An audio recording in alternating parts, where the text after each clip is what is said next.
اس سے کہیں زیادہ آسان چیز کا سوال کیا تھا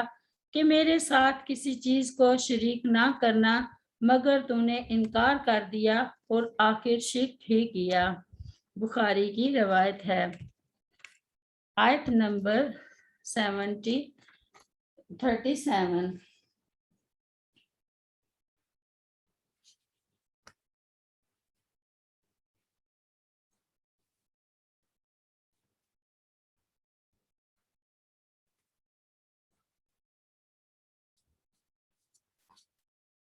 یریدون، وہ ارادہ کریں گے، ان یخرجو کے نکل جائیں، من النار آگ سے، وما ہم اور نہیں ہوں گے وہ بخارجین نکلنے والے، منہا اس آگ سے، ولہم اور ان کے لیے عذاب مقیم، عذاب ہے ہمیشہ رہنے والا۔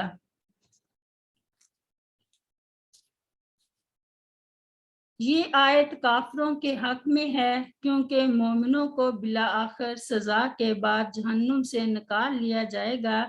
جیسا کہ احادیث سے ثابت ہے۔ یہ آیت کفار کے حق میں ہے، رہے گناہگار مسلمان تو صحیح احادیث میں ہے کہ ان کو گناہوں کی سزا بھگت لینے کے بعد اللہ تعالیٰ جہنم سے نکال دیں گے،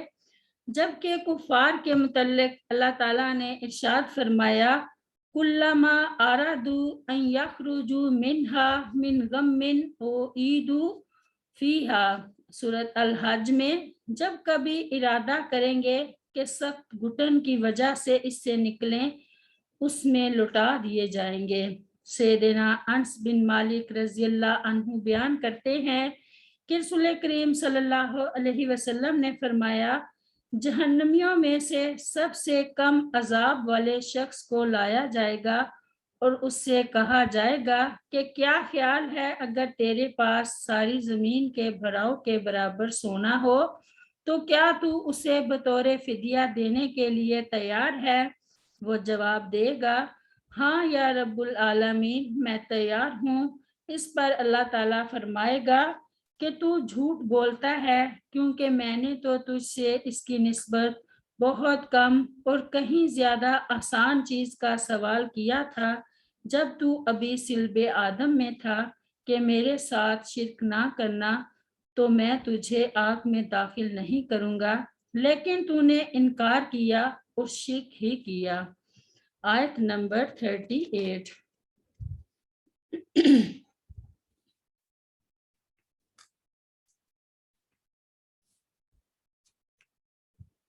والسارق اور چور مرد، والسارقات اور چور عورت، فاقطعوا پس تم کاٹ دو، ایدیہما ان دونوں کے ہاتھ، جزاء بما کسبا بدلے میں اس کے جو کسبا ان دونوں نے کمایا، نکالا من اللہ عبرتناک سزا اللہ تعالیٰ کی طرف سے، واللہ اور اللہ تعالیٰ عزیز حکیم بہت غالب خوب حکمت والا ہے۔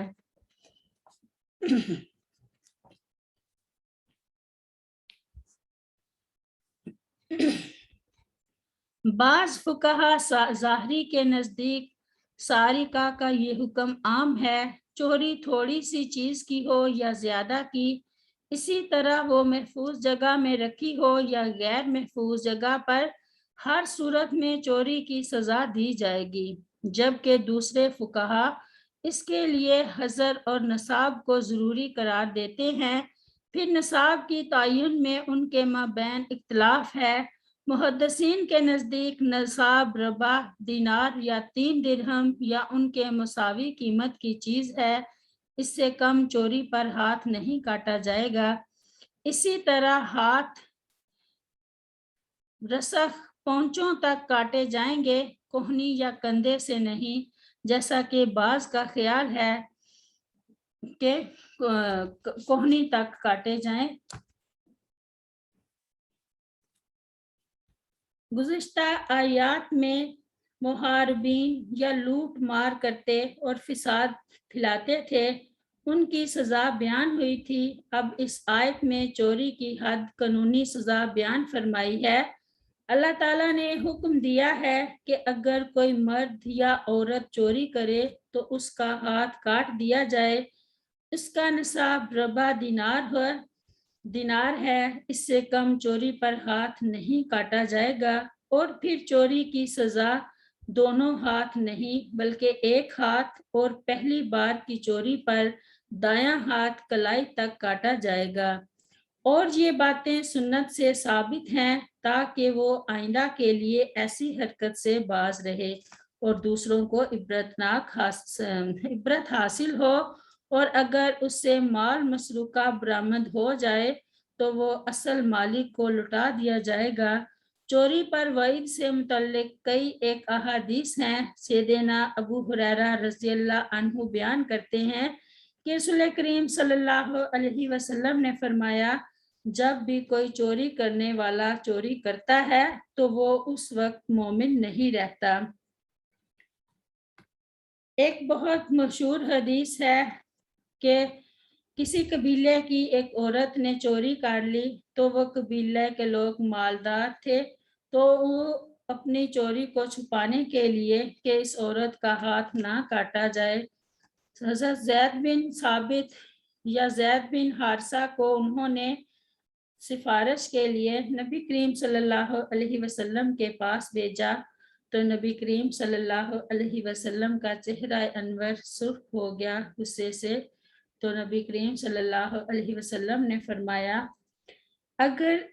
اس جگہ میری بیٹی فاطمہ بنت محمد صلی اللہ علیہ وسلم بھی ہوتی تو میں ایسا ہی حکم دیتا۔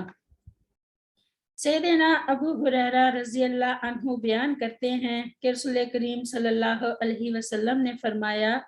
اللہ تعالیٰ چور پر لعنت کرے کہ انڈا چراتا ہے